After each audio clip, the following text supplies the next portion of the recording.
Hello, and welcome to Reviewing with an Advantage.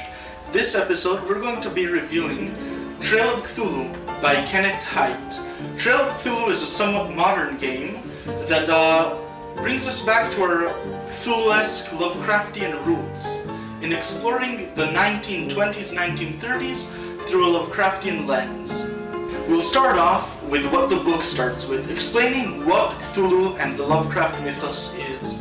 For those of you who aren't familiar, the Cthulhu Mythos deals with the collection of stories, mostly by H.P. Lovecraft and other authors who've added to it over the years, that mostly deal with alien entities and their effect on Earth and its inhabitants. These entities, be they the elder gods or great old ones, namely Cthulhu and the like, or even smaller beings like colors from outer space or Byaki or deep ones, are always alien, inscrutable, and unknowable to the human psyche. These stories mostly take place in the time and place of H.P. Lovecraft's life. That is, 1920s and 1930s America. This era has birthed two distinct styles of fiction that are very popular among role-playing games: Pulp and Lovecraftian.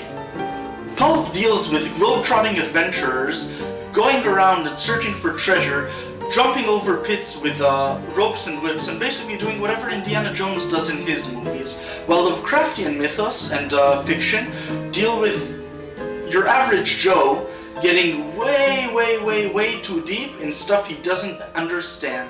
Stuff that usually leads to his demise, death, insanity, hospitalization, or other unfortunate end. In Trail of Cthulhu, these genres are differentiated by Purist, for Lovecraftian style, or Pulp, for a more pulpy and action-oriented style of game. Likewise, there are different rules, albeit only slightly different, for both styles of play. The book begins after a short introduction about the styles of play with character creation with a list of occupations for your investigators to take. Again, each occupation is either relevant for both styles of play, relevant for a purist style of play, or relevant for a pulp style of play. This differentiation can really help the game master and players get on the same track of mind for what their campaign is about to hold. Now, the system is mostly based off the GUMSHOE System by Robin D. Laws. The GUMSHOE System is a very simple and streamlined system, mostly aimed on investigations. I won't get into the whole character creation process of the GUMSHOE system here, because I believe that's a whole other episode of content. However, I will explain the mechanics in brief and show how they interact with the Trail of Cthulhu. The crux of the mechanics of the GUMSHOE system is a differentiation between investigative skills and general skills. Investigative skills, or skills that you use to investigate things, always succeed at least minimally. That means that you can never fail to find a clue that you are searching for. This greatly aids play, as most of the mystery in novels, stories, mysteries, movies isn't the finding of the clue, it's putting the clues together and constructing a story and a theory behind them. In other role-playing games, a failure can mean missing a vital clue to the plot, meaning the game master has to jump in loops and run in circles in order to fix the failure and make sure that the plot continues moving forward. However, the GUMSHOE system remedies this by saying any skill that is relevant for the investigation automatically succeeds at least once. However, skills that aren't relevant to the investigation, like athletics and driving, don't always succeed, and you govern them by tests. A test is very simple. You have your skill rating, which also serves as a pool of points which you can spend. You roll 1d6, and you have to pass a target number between 2 to 8 in order to succeed on a test. You can, before the roll, decide to spend a variable number of skill points from your pool in order to boost your roll on a one-for-one basis. It depends on the game master whether the difficulty is known in advance or not. The recommendation in Trail of Cthulhu is that in pulpier games the difficulty number is known, while in the Purist games the difficulty number is never known in advance. This aids for a feel of mystery, drama, intensity, and horror. You can also spend investigative skill points in what's called spends, obviously. These allow your investigator to succeed immensely, either garnering further clues or finding out a connection that allows him to make a jump or a conclusion that aids the plot, advances his character, or makes his character shine above the others. I believe that this mechanic allows players to feel their characters shine where others don't, and allows the group to cohese better, while no one feels left out or less relevant throughout the adventure. This of course entails that the Game Master insert clues relevant to all investigative abilities that the investigators have. Investigators being player characters in this game, of course. So, the first chapter after the introduction deals with character creation, the various skills that you can take, the various occupations that your character has, and something called drives, which is why your character decided to leave home, deal with world-breaking and sanity-shattering entities in the first place. These vary from the lust for adventure to antiquarianism to sheer bad luck or a curse running in the family. This drive, if played on correctly, can earn your character bonus points. It's an interesting quirk of the mechanics that the credit rating of a character, i.e. his resources and social pull, are a skill just like any other, although an investigative skill, which means that the first use of it will never fail. This means that the richer your character is, the more likely he is to be able to pull off flashy stunts like rent a boat or be able to call in favors from wherever in the country you are. Another interesting quirk of these mechanics is that health, sanity, and stability, your 3 hit point traits, are all general skills in this case. They take damage and they can suffer, but you can also test them like other skills, although this is risky at best, as you will see when we reach the Cthulhu Mythos part of the book. After the list of skills, called abilities in this game, comes a sample character. The sample character is pretty comprehensive and very well done, as is the character sheet in general, in my opinion. Afterwards come the basic rules. Clues, which come from investigative abilities and always come, at least in the minimal form. Tests, which we have already discussed, are how you test general abilities, which might fail some of the time. And contests, which are tests between 2 characters' general abilities, mainly brawling or chase and fleeing, in order to find out the results of dramatic conflict. Another 2 points that's worth mentioning about the mechanics is that fleeing and athletics are 2 separate abilities here, meaning that your character can be really good at fleeing while in very bad shape in general. This is in fact encouraged, with a discount being granted to your fleeing rating the higher it goes above your athletics rating while in character creation. Secondly, improving your investigator is also interesting, with a Purist game recommending never improving your investigator. In Lovecraft Mythos, the characters are lucky to escape with their lives and sanity intact, if at all. That means your characters don't get better, they only get mildly less worse at what they do. Although, for pulpy games, there's also a mechanic given for character improvement. The points here work exactly the same as the points in character building, called build points, as opposed to many systems which differentiate between build points and experience points which you gather throughout play.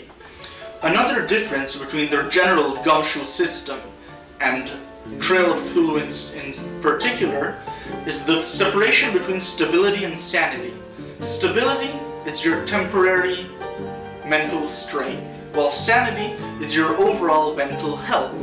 Stability fluctuates greatly during a session and an adventure. However, sanity, when it deteriorates, never goes up again, at least in Purist games. In pulpier games, there are variant rules that allow for sanity to be recovered through long sessions and months of rehabilitation, psychotherapy, and hypnosis therapy. After the chapter on mechanics, the book dives straight into the heart of the Cthulhu Mythos, dealing directly with the Great Old Ones and Elder Gods. The book explains a slight difference between them, however it is greatly irrelevant, and most difference came after the time of H.P. Lovecraft himself. The book separates again between the Purist Old Ones, the 4 Old Ones that H.P. Lovecraft himself wrote most extensively about, and the other Great Old Ones, a myriad of which are given in the book, which were added on or written in by different authors, were inspired by H.P. Lovecraft's work, but did not work directly with him in most cases. An interesting anecdote is about Hastur and the King in Yellow, were thought to be the same according to some sources and different according to other sources.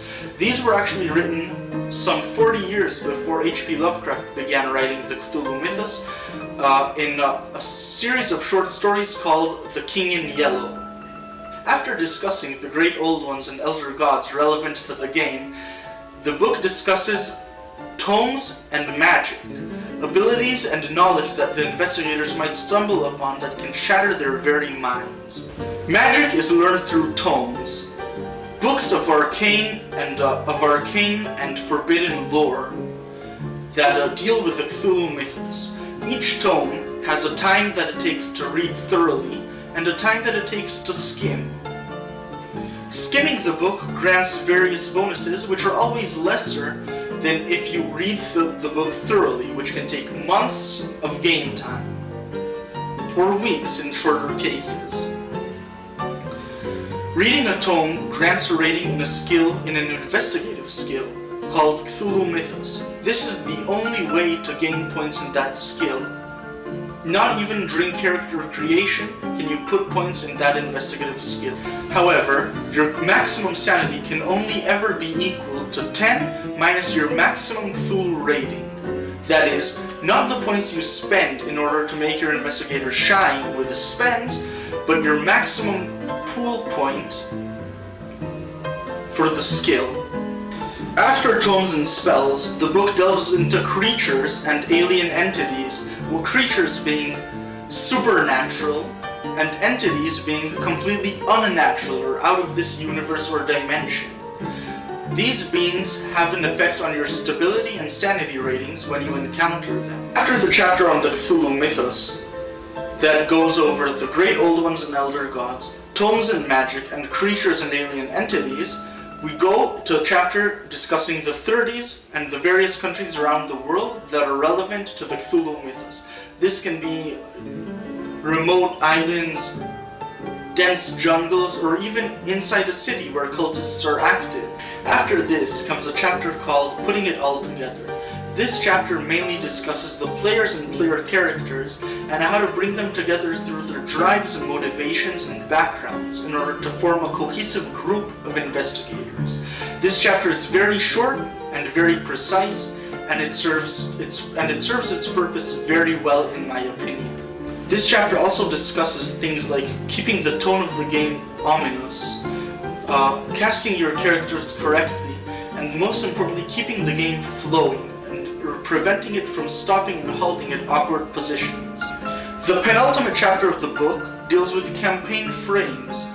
These are, in fact, frameworks for you to build a campaign into, describing a meta plot that might occur that your investigators can get involved in. These present a framework, a hook, and even alternative rules that you can use in order to keep the feel of the campaign framework correct. The final chapter of the book, before the appendices, is an introductory scenario called The Kingsbury Horror. This scenario, sprawling over 13 pages, is pretty thorough on how to deal with it, how to reel the players into it, and how to wrap it up and keep it moving forward if you wish to use it as a basis for your campaign. Basically, I think that this adventure is very well done and easy to use for new game masters, especially game masters who are new to the system, but not to game mastering in general. The appendices of the book are split into 3 parts. Appendix 1 Basic Role-Playing, which is the system that powers the regular Call of Cthulhu games by Chaosium, and GUMSHOE, mainly dealing with converting between the two, with its focus being on from basic role-playing to GUMSHOE. The second appendix, Sources and Resources, serves as a sort of legendary Appendix N to this book, and Lovecraftian play in general, just like Appendix N, continues to serve as an inspiration for various old-school Renaissance clones, Dungeon Scrawl classics, and even newer editions of Dungeons & Dragons. These sources, be they Derleth, H.P. Lovecraft, and other Lovecraftian authors, serve as inspiration for many, many, many Cthulhu-esque and Lovecraftian games. The third appendix contains useful documents, be they character sheets, charts, and checklists for the Game Master and players to use. I think that this appendix is the most important one of any book, and they nailed it in Trail of Cthulhu, with everything being easy to read, easy to find, and well laid out. All things considered, I rate Trail of Cthulhu very highly among my role-playing games. I would recommend trying the game out, and if not Trail of Cthulhu, any GUMSHOE System game, be it Bubble GUMSHOE or the basic GUMSHOE game, as I think that the system brings very new concepts that everyone should try at least once. That's it for this time. See you next time. Don't forget to like, share, and subscribe.